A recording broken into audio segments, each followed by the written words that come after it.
that is the atom, right? Because if you really understand atom, you understand half of the universe. Now, talking about the atom, I know many of you already familiar with the notion of atom. Are you still copying it? All right.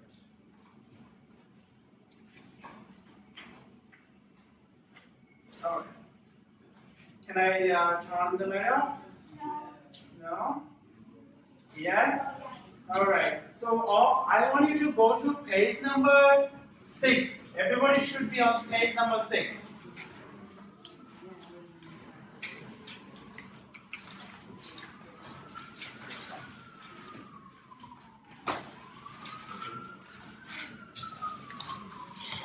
So why we are talking about atom? Because atom is the center of everything. You know, the energy are stored in the atom, the charges are stored in the atom, but we kind of familiar with the notion of atom, the concept of atom for a long time. Now, can you share your idea about atom? What do you think about atom? What's your take on about atom? Yes.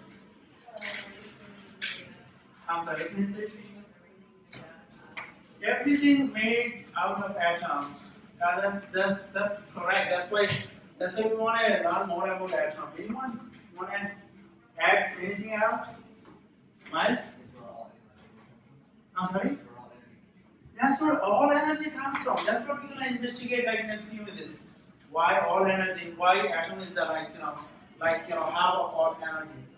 Yeah, thank you, Miles. Yes. When they heat up, they move. Well, yeah, that's the connection of heat and energy was first realized by a fellow named James Joule, and he discovered that, and that led to the first law of thermodynamics. So that's why you use the Joule as a unit for work, right? Okay, now. Talking about atom, the definition of atom is like this. Atom is the smallest unit of matter defined by chemical element. Now, this definition doesn't help us much to understand atom, right? The fellow who discovered atom demonstrated some 2,400 years ago used some analogy to help the citizen of his hometown understand what kind of a thing an atom is. And he took an apple, they cut the apple in half, and he cut it half, until he cannot cut it anymore. So he take that piece, that uncuttable piece, and he call it atom. And people of Athens, citizens of Athens, really understood that. Now, I want one person to do that activity, to do that experiment demonstrators did some 2,400 years ago. Who want to do that? Matt, come. Alright, so guys, you're going to be like the citizen of Athens, and Matt's going to be demonstrators. And you're going to do that famous experiment. Demonstrators did some 2,400 years ago. 2,400, long time ago. So what are you going to do? You're going to cut the apple half. Be careful, you don't cut your hand.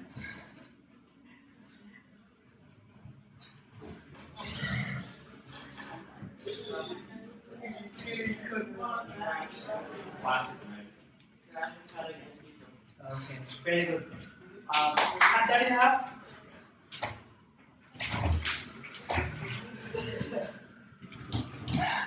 Cut that in half. Cut that fellow in half. And that in half. Now it is not easy anymore, right? Now cutting is not easy anymore. Okay, cut that in that half and continue cutting until you cannot cut it anymore. Okay. I have to collect the piece, okay? Yeah, I think you still can cut it. Alright, you give up?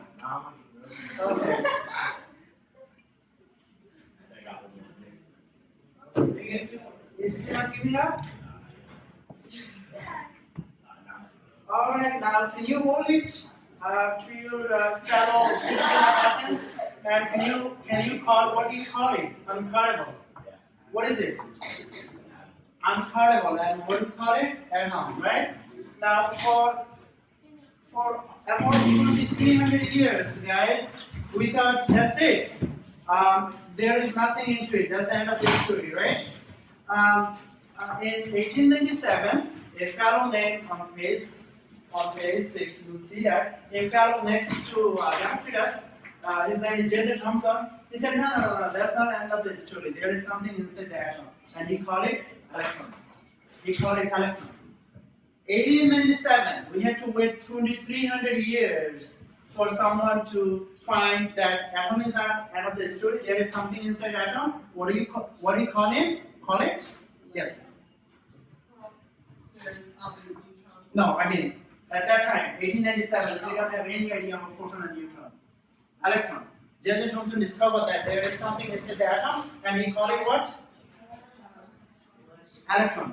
He called it electron. And he also realized that electron is a negatively charged, but he couldn't figure out how charge is distributed inside the atom, right? So that takes us to the story number 3.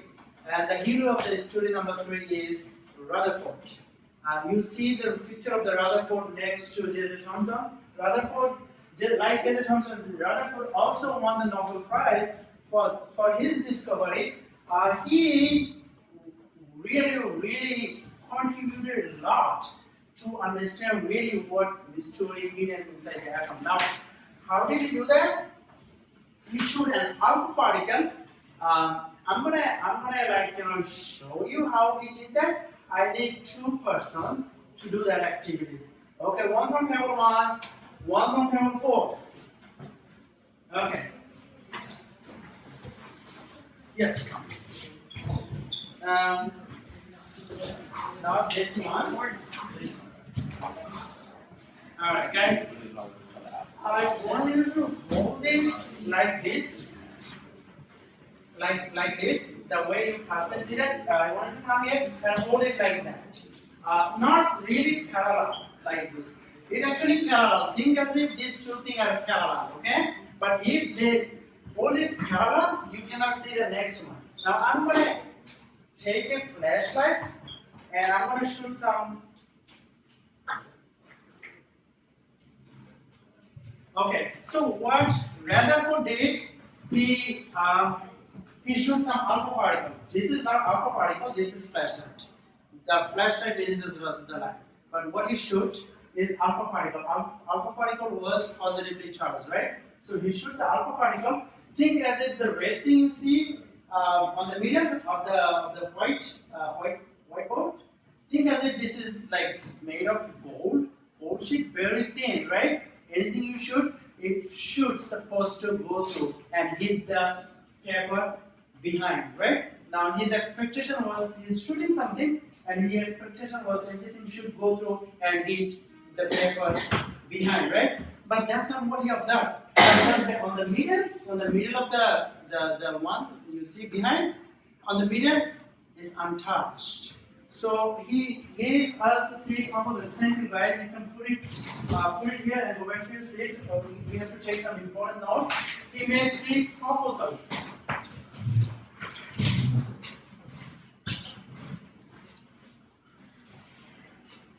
He made 3 proposals. Number 1, atom is, you should be on this page, guys. Page number 7. Number 1, can you read the first proposal he made? Atom is mostly empty space. Why? Can you explain based on the experiment we did? Because if it just wouldn't hit anything, that means that a lot of space in it is not there. Very good. Continue taking notes. Now, table 2. What is his proposal? What was his next hypothesis? Table 2.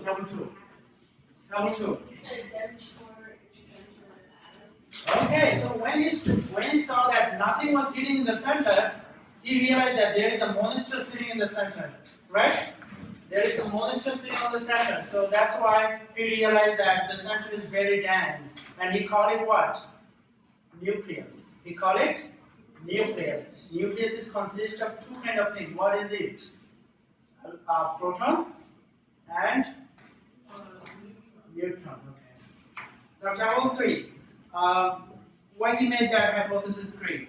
Any idea, Matt? It is positive charge. Why? How did you know that?